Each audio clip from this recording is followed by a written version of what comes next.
जय हिंद साथियों, स्वागत है आप सभी का फ्री एग्जाम यूट्यूब चैनल पर। दोस्तों, अगर आप एमपी एएसबी हॉस्पिटल असिस्टेंट का एग्जाम देने वाले हैं तो आज की वीडियो आपके लिए अति महत्वपूर्ण साबित होगी, जिसमें हमने 50 ऐसे महत्वपूर्ण प्रश्नों को शामिल किया है जो निश्चित ही आपके एग्जाम में पूछे जाएंगे। तो आपको सेशन में अंत तक बने रहना है और अंत में कमेंट करके अपना स्कोर जरूर बताना है। तो चलिए आज के सेशन को प्रारंभ करते हैं। उससे पहले अगर आप चैनल पर नए हैं तो चैनल को सब्सक्राइब करके बेल आइकन को जरूर प्रेस कर लें। पहला शानदार प्रश्न आपकी स्क्रीन पर है। पूछा गया है कि मानव शरीर की सबसे बड़ी ग्रंथि कौन सी है। क्या पूछा गया है? तो मानव शरीर की सबसे बड़ी ग्रंथि कौन सी है? अग्न्याशय, यकृत, प्लीहा या फिर थायराइड? तो मानव शरीर की सबसे बड़ी ग्रंथि की बात करेंगे तो ये यकृत हो जाएगा। क्या? तो मानव शरीर की सबसे बड़ी ग्रंथि यकृत राइट आंसर होगा। याद रखेंगे, गलती नहीं करेंगे। दूसरा प्रश्न है, रक्त का पीएच मान लगभग कितना होता है? 5.5, 6.8, 7.4 या फिर 8.5? तो बताना है आपको कि रक्त का पीएच मान लगभग कितना होता है। तो पता है आपको कि रक्त का जो पीएच मान होता है ये 7.4 होता है। कितना? तो रक्त का पीएच मान 7.4 होता है। विटामिन सी की कमी से कौन सा रोग होता है? विटामिन सी की कमी से कौन सा रोग होता है? रिकेट्स, स्कर्वी, वेरी या फिर एनीमिया? विटामिन सी की कमी से कौन सा रोग होता है? तो विटामिन सी की कमी से स्कर्वी हो जाता है। क्या? तो विटामिन सी की कमी से स्कर्वी हो जाता है। वी की कमी से वेरी। तो याद रखेंगे, गलती नहीं करेंगे। भारतीय संविधान का कौन सा अनुच्छेद समानता का अधिकार देता है? अनुच्छेद 14, अनुच्छेद 19, अनुच्छेद 21 या फिर 32? तो भारतीय संविधान का कौन सा अनुच्छेद समानता का अधिकार देता है? भारतीय संविधान का कौन सा अनुच्छेद समानता का अधिकार देता है? तो अनुच्छेद 14 हो जाएगा। समानता का अधिकार अनुच्छेद 14 राइट आंसर होगा। भारतीय संविधान का कौन सा अनुच्छेद समानता का अधिकार देता है? तो अनुच्छेद 14 राइट आंसर होगा। पांचवा है, ईसीजी का उपयोग किसकी जांच हेतु किया जाता है? फेफड़ा, मस्तिष्क, हृदय या फिर गुर्दा?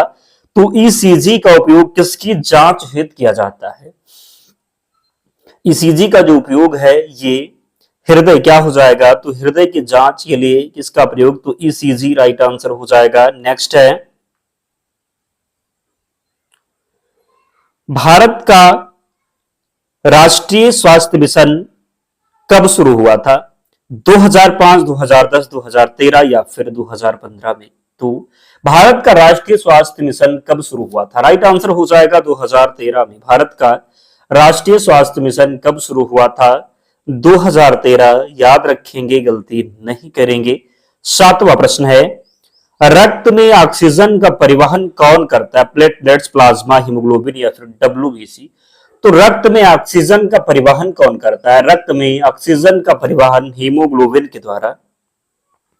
रक्त में ऑक्सीजन का परिवहन कौन करता है? राइट आंसर हो जाएगा हीमोग्लोबिन। जय जवान जय किसान का नारा किसने दिया? जय जवान जय किसान का नारा दिया था किसने? तो याद रखेंगे, राइट आंसर हो जाएगा लाल बहादुर शास्त्री ने। किसने? तो लाल बहादुर शास्त्री इसका सही उत्तर हो जाएगा। सामान्य मानव शरीर का तापमान कितना होता है?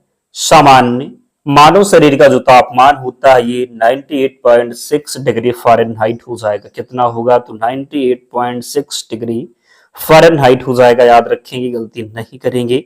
बीसीजी टीका किस रोग से बचाव हेतु लगाया जाता है? पोलियो, तपेदिक, खसरा या फिर टाइफाइड? तो बीसीजी टीका किस रोग से बचाव हेतु लगाया जाता है? राइट आंसर हो जाएगा तपेदिक। बीसीजी टीका किस रोग से बचाव हेतु लगाया जाता है? तो बीसीजी टीका तपेदिक हो जाएगा। क्या? तो तपेदिक राइट आंसर होगा। गलती नहीं करना है, जरूर याद रखना है। भारत का संविधान कब लागू हुआ? तो भारतीय संविधान लागू हुआ कब? तो 26 जनवरी 1950 को। पूछा जाए कब बनकर तैयार हुआ? तो 26 नवंबर 1949 को। इसीलिए 26 नवंबर को संविधान दिवस के रूप में मनाते हैं। तो जरूर याद रखेंगे, गलती नहीं करेंगे। मानव शरीर में रक्त शुद्ध करने का कार्य कौन करता है? हृदय, फेफड़ा, गुर्दा या फिर यकृत? तो मानव शरीर में रक्त शुद्ध करने का कार्य कौन करता है? तो ये गुर्दा के द्वारा यानी किडनी हो जाएगा। क्या? तो किडनी यानी कि गुर्दा राइट आंसर हो जाएगा। डब्ल्यूएचओ का मुख्यालय कहाँ स्थित है? न्यूयॉर्क, पेरिस, जिनेवा या फिर लंदन? तो डब्ल्यूएचओ का जो मुख्यालय है यह स्थित है जिनेवा में। कहा? तो डब्ल्यूएचओ का मुख्यालय जिनेवा हो जाएगा। आरबीसी का निर्माण कहाँ होता है? यकृत, अस्थि मज्जा, हृदय या फिर प्लीहा? तो आरबीसी का जो निर्माण होता है ये अस्थि मज्जा में। कहां पर? तो आरबीसी का निर्माण अस्थि मज्जा राइट आंसर हो जाएगा। डिस्कवरी ऑफ इंडिया पुस्तक के लेखक कौन है? महात्मा गांधी, सुभाष चंद्र बोस, जवाहरलाल नेहरू, डॉक्टर राजेंद्र प्रसाद।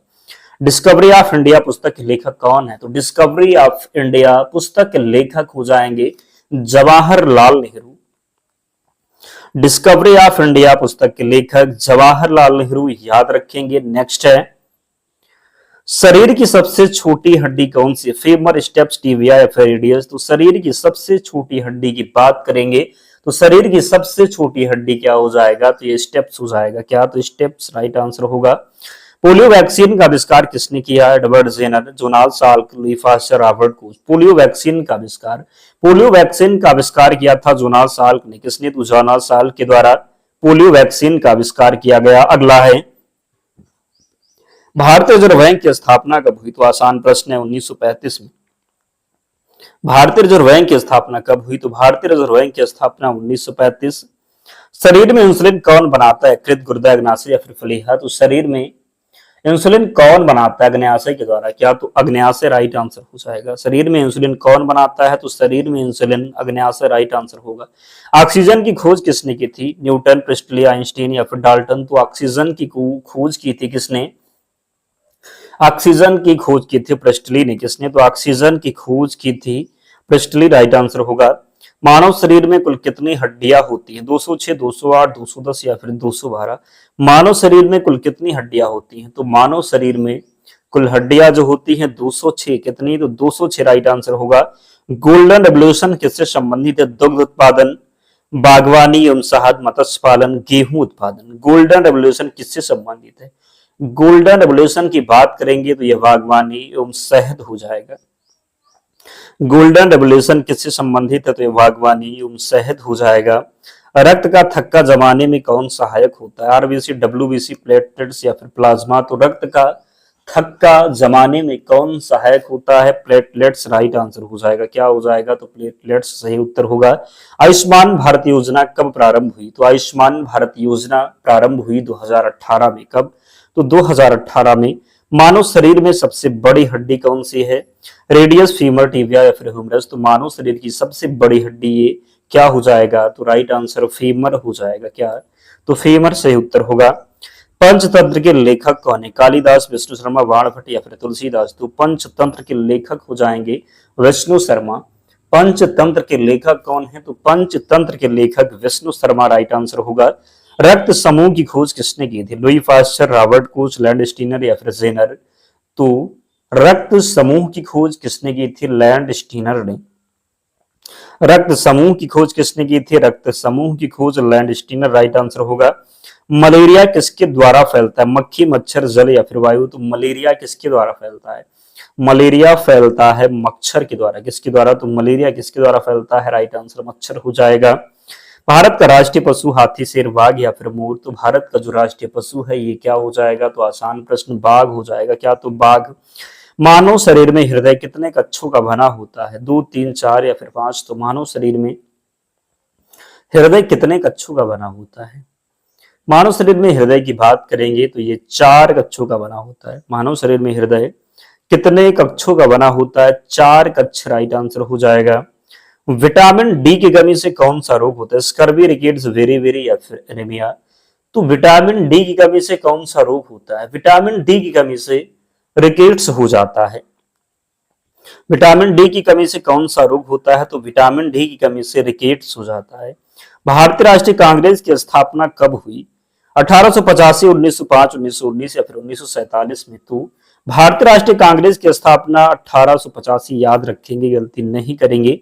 मानव शरीर में सबसे बड़ी धमनी कौन सी है? Vena cava, pulmonary artery, aorta या फिर कैरोटिड। तो मानव शरीर में सबसे बड़ी धमनी एवोर्टा हो जाएगा। क्या? तो एवोर्टा राइट आंसर होगा। और आप में से बहुत से साथी हैं जिन्होंने अब तक वीडियो को लाइक नहीं किया है। निवेदन है आप सभी से, काफी मेहनत लगती है तो आपका भी सपोर्ट बनता है कि आप लोग भी सहयोग करें ताकि हमारा मोटिवेशन बना रहे, हम आपके लिए तब तक प्रयास कर सकें, तब तक मेहनत कर सकें जब तक आपका एग्जाम नहीं हो जाता है। तो जिन्होंने भी अब तक वीडियो लाइक नहीं किया जल्दी से लाइक कर दीजिए और चैनल जरूर सब्सक्राइब करना है। निश्चित ही बहुत ही फायदा होगा। बहु प्रश्न एग्जाम में मिलेंगे। तो प्रश्न एचआईवी किस रोग से संबंधित है? एचआईवी की बात करेंगे तो ये एड्स से संबंधित है। किससे? तो एचआईवी एड्स से संबंधित है। सारे जहां से अच्छा हिंदू किसने लिखा है? प्रेमचंद, इकबाल, दिनकर या फिर मैथिली शरण। तो राइट आंसर इसका हो जाएगा मोहम्मद इकबाल। कौन? तो मोहम्मद इकबाल सही उत्तर होगा। शरीर में कैल्शियम की कमी से क्या प्रभावित होता है? त्वचा, हड्डियां, आंख या फिर रक्त। तो शरीर में कैल्शियम की कमी से क्या प्रभावित होता है? शरीर में कैल्शियम की कमी से हड्डियां प्रभावित होती हैं। क्या? तो शरीर में कैल्शियम की कमी से हड्डियां राइट आंसर होगा। डेंगू किसके कारण होता है? बैक्टीरिया, वायरस, फंगस या फिर प्रोटोजोआ। तो डेंगू होता है वायरस के कारण। किसके कारण? तो डेंगू होगा वायरस के कारण। भारत का राष्ट्रीय गीत कौन सा? जनगण मन, वंदे मातरम, सारे जहां से अच्छा है मेरे वतन के लोगों। तो भारत का राष्ट्रीय गीत कौन सा? भारत का राष्ट्रीय गीत हो जाएगा वंदे मातरम। क्या? तो भारत का राष्ट्रीय गीत वंदे मातरम। मानव शरीर में लाल रक्त कणिकाओं का जीवन काल कितना होता है? 60 दिन, 90 दिन, 120 दिन, 150 दिन। तो मानव शरीर में लाल रक्त कणिकाओं का जीवन काल कितना होता है? मानव शरीर में लाल रक्त कणिकाओं का जीवन काल होता है 120 दिन हो जाएगा। बीसीजी वैक्सीन किस प्रकार दिया जाता है? बीसीजी वैक्सीन किस प्रकार दिया जाता है? तो ये क्या हो जाएगा? तो इंट्राडर्मल हो जाएगा। क्या? तो इंट्राडर्मल राइट आंसर हो जाएगा। बीसीजी वैक्सीन किस प्रकार दिया जाता है? तो इंट्राडर्मल हो जाएगा। संविधान सभा के अध्यक्ष कौन थे? राजेंद्र प्रसाद, अंबेडकर, नेहरू या फिर पटेल। तो राइट आंसर इसका हो जाएगा डॉक्टर राजेंद्र प्रसाद। कौन? तो डॉक्टर राजेंद्र प्रसाद। ब्लड बैंक में रक्त को सुरक्षित रखने हेतु कौन सा पदार्थ प्रयोग होता है? Sodium chloride, heparin, CPDA, glucose. तो ब्लड बैंक में रक्त को सुरक्षित करने हेतु कौन सा पदार्थ प्रयोग होता है? ब्लड बैंक में रक्त को सुरक्षित करने हेतु कौन सा पदार्थ प्रयोग होता है? तो ये सीपीडीए हो जाएगा। क्या? तो सीपीडीए राइट आंसर होगा। थायराइड ग्रंथि किस तत्व का उपयोग करती है? Iron, calcium, iodine, sodium. Thyroid ग्रंथि किस तत्व का उपयोग करती है? थायराइड ग्रंथि की बात करेंगे तो ये आयोडीन का उपयोग करती है। किसका? तो थायराइड ग्रंथि किस तत्व का उपयोग करती है? राइट आंसर हो जाएगा आयोडीन। भारत छोड़ो आंदोलन कब प्रारंभ हुआ? भारत छोड़ो आंदोलन प्रारंभ हुआ, आसान प्रश्न, 1942 में। कब? तो 1942 राइट आंसर हो जाएगा। स्टेथोस्कोप का उपयोग किसके लिए होता है? रक्तचाप मापना, हृदय एवं श्वास, ध्वनि सुनना, तापमान मापना, रक्तचाप। तो स्टेथोस्कोप का उपयोग किसके लिए होता है? स्टेथोस्कोप का जो प्रयोग है ये होता है हृदय एवं श्वास ध्वनि सुनना। क्या हो जाएगा? तो हृदय एवं सांस ध्वनि सुनना। रेबीज रोग किसके काटने से फैलता है? बंदर, कुत्ता, बिल्ली या फिर चूहा। तो रेबीज रोग किसके काटने से फैलता है? तो कुत्ता हो जाएगा। भारतीय संविधान में मौलिक कर्तव्यों को किस संशोधन द्वारा जोड़ा गया? तो 42वां संविधान संशोधन था। भारतीय संविधान में मौलिक कर्तव्यों को किस संशोधन द्वारा जोड़ा गया? तो 42वां संविधान संशोधन हुआ था 1976 में। कब? तो 1976 में। नेक्स्ट है, मानव शरीर में मास्टर ग्रंथि किसे कहा जाता है? मानव शरीर में मास्टर ग्रंथि किसे कहा जाता है? थायराइड, पिट्यूटरी, एड्रिनल, अग्न्याशय। तो मानव शरीर में मास्टर ग्रंथि कहा जाता है पिट्यूटरी को। मानव शरीर में मास्टर ग्रंथि किसे कहा जाता है? तो मानव शरीर में मास्टर ग्रंथि पिट्यूटरी को। किसको? तो पिट्यूटरी को। ओआरएस का पूरा नाम क्या है? ओआरएस का पूरा नाम क्या है आपको बताना है। Oral rehydration solution, oxygen recovery solution, oral recovery salt, oxygen rehydration salt. तो बताइए कि ओआरएस का पूरा नाम क्या है? ओआरएस का जो पूरा नाम हो जाएगा ये ओरल रिहाइड्रेशन। क्या? तो ओआरएस का पूरा नाम ओरल रिहाइड्रेशन सोल्यूशन हो जाएगा। भारत का राष्ट्रीय खेल पारंपरिक रूप से किसे माना जाता है? क्रिकेट, हॉकी, कबड्डी या फिर फुटबॉल। तो भारत का राष्ट्रीय खेल पारंपरिक रूप से किसे माना जाता है? तो ये हॉकी को माना जाता है। भारत का राष्ट्रीय खेल पारंपरिक रूप से किसे माना जाता है? तो हॉकी को। दोस्तों 50 प्रश्न थे, तो कमेंट कीजिए और बताइए कि 50 प्रश्नों में आपका स्कोर क्या रहा, कितने प्रश्न आपसे सही हुए, जरूर कमेंट करके बताएं। और इसकी पीडीएफ के लिए टेलीग्राम चैनल से जुड़ जाना, लिंक डिस्क्रिप्शन बॉक्स में है, या फिर आप टेलीग्राम पर जाएंगे और सर्च करेंगे फ्री एग्जाम जोन, आपको चैनल मिल जाएगा, ज्वाइन हो जाना, वहां पर आपको सारी पीडीएफ मिल जाएगी। तो मिलते हैं नेक्स्ट वीडियो में, तब तक पढ़ते रहिए, ध्यान रखिए अपना, स्वस्थ सुरक्षित रहिए। जय हिंद।